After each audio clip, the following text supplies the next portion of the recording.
Video de transferencia de calor. En este video hablaremos sobre relaciones semiempíricas con las cuales podemos obtener un valor estimado del coeficiente de convección para caso natural o forzado. La transferencia de calor mediante convección es uno de los mecanismos de transferencia de calor más complejos, ya que ésta depende de términos tales como la viscosidad dinámica, la conductividad térmica, la densidad, el calor específico, la velocidad del fluido por el que ocurre la transferencia de calor, de la configuración geométrica y del tipo del flujo de fluido. La expresión analítica del flujo de calor por convección es la siguiente. Como se dijo anteriormente, podemos trabajar con dos tipos de convección. La primera es la natural, en donde el movimiento del fluido se da principalmente por la diferencia de densidad de este.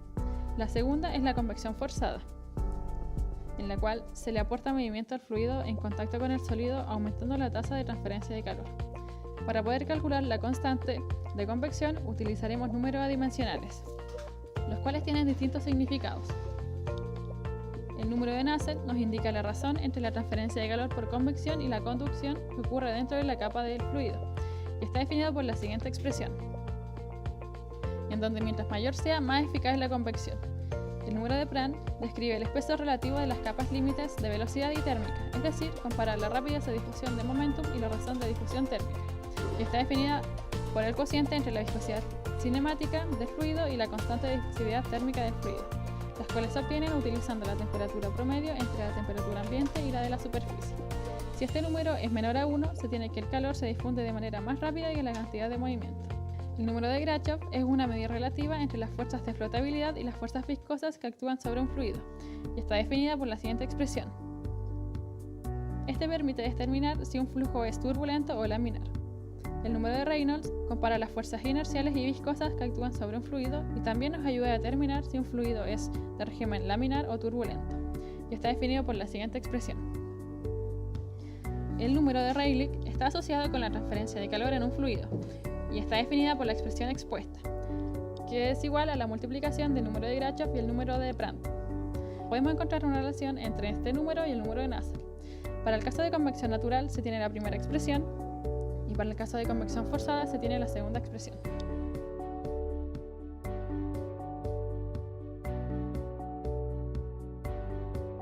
Veremos un ejemplo en donde se obtiene de manera semiempírica los coeficientes de calor necesarios. En este caso se pide que se calcule el calor perdido de la tubería. Por lo tanto necesitaremos el coeficiente de convección tanto para el agua como para el aire. Nos entregan los datos necesarios para resolver el problema. En el caso de la constante de convección para el aire, debemos calcular el número de Grachov y el número de Prandtl, lo cual lo podemos hacer con los datos que nos dan. Utilizando la relación entre ellos, obtenemos que es un flujo laminar.